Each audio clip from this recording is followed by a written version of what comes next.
په پاکستان هېواد کې خپلو ټولو افغان کډوالو ورونو ته سلامونه. خدای دې وکړي چې روغ و جوړ بیاست. نن 24 د جون 2025 کال دی.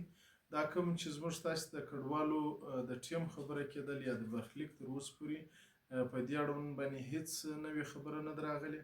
کوم خبرې چې پر فیسبوک باندې کېږي دا هیڅ حقیقت نه لري یا په سوشل میډیا باندې کېږي. پرون هم زموږ تاسې سفیر ښاغلي شکیب صاحب د یونیسیار د مشرې هغلې فیلپا سره وکتله او د افغان کډوالو خاص کر د پیوار کاډو د برخلیک د معلومولو دپاره او که فرضاً ځي د افغان کډوال د هغو د ستنېدو په اړوند باندې خبرې وکړلې.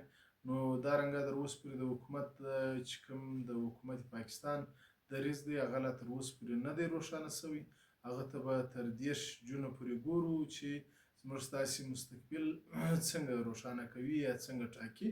د هغه موسم پورې انتظار کوو. دا د سوشل میډیا خبرو ته مه ګورئ او ځینې خبرې ستا زموږ د کډوالو اړوند یو خو تاسې ګورئ چې د ایران او اسرائیلو جګړه وه نو په هغه کې د نړیوالو ټول سوچ او پام دې جګړې ته واوښتی. زموږ ستاسې د کډوالو مسله هم نړیواله ده تر یوه اندازې پورې.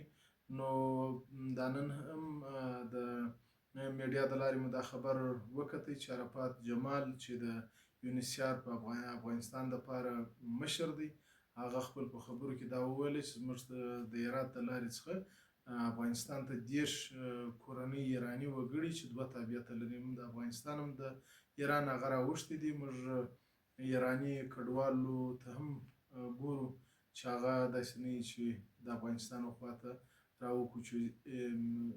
راستانه سي. نو دغه ځینې مسایل دي چې که خدای نخسته په سیمه کې جګړه کېږي د دې تاثیرات په زیات پر موږ افغان کډوالو باندې هم وي او د دنیا مرستې یا د دنیا کومکونه او د دنیا سوچ په ټول هغې خواته وي. یوه خبره چې دا اوس فعلا پر سوشل میډیا باندې د پیوار کاډو د بلاکېدو خبرې روانې دي. تر اوسه پورې رسما یونیسیار یا افغان کمیشنریټ یا زموږ ستاسې کونسلګریو یا سفارت په دې اړوند باندې خبره نه ده کړې.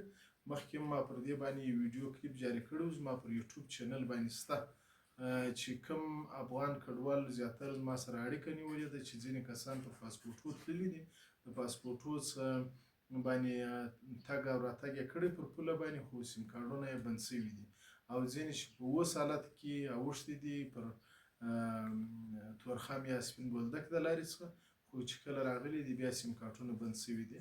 نو دا یو غټه مشکل دی. تر اوسه پورې رسمي څه نه دي ویل شوي. یار به موږ دې ته ګورو چې زموږ مستقبل څنګه کېږي. کله چې دا وټاکل شو د هغه څه بعده بیا پر دې باندې د یونیسیار او کمیشنریټ او خپل د سفارت او کونسلګرۍ سره په دې اړوند باندې خبرې کوو. اوس هم مشران په دې لګیا دي. دا مشکل شته بلکل دا مشکل روان دی. زیاتو افغانانو زما سره حل کړی دی خو ټول افغانانو تر اوسه پورې کوم داسې خبره مخته نه ده راغلې چې موږ تاسو ته یې وکړو. خو انتظار به کوو چې زموږ تاسو د افغان کډوالو برخلیک حکومت پاکستان څنګه ټاکي. اوس زموږ تاسو ټوله موضوع د پاکستان وفاقي حکومت ته ولاړه. تر هغه موسم پورې به انتظار کوو. مننه.